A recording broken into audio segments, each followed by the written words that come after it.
Destination Francophonie vous emmène aujourd'hui faire le tour du monde pour connaître la situation de la langue française sur notre planète. Pendant 4 ans, des experts de l'Organisation internationale de la francophonie ont recueilli et analysé des données des 4 coins du globe.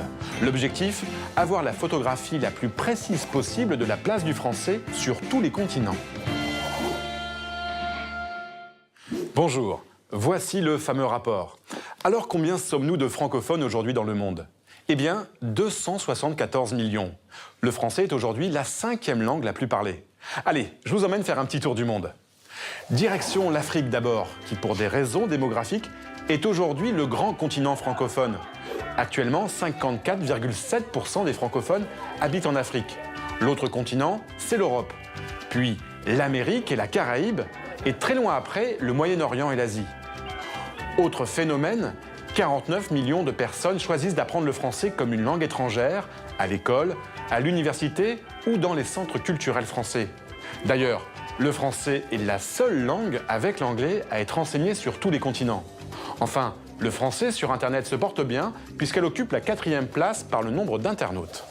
Contrairement aux idées reçues, on n'a jamais autant parlé français dans le monde.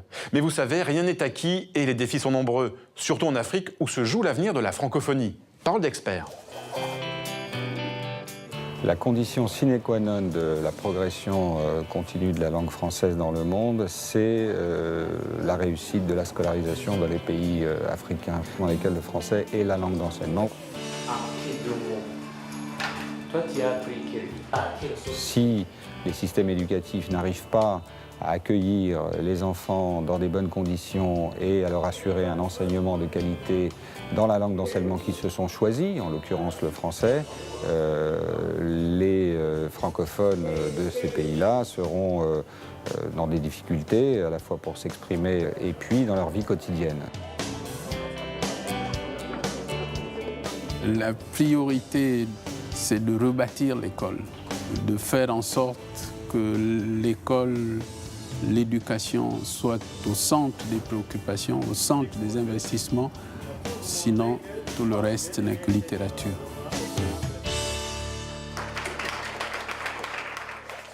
Si vous voulez en savoir plus sur la langue française dans le monde, vous trouverez le rapport sur notre site internet.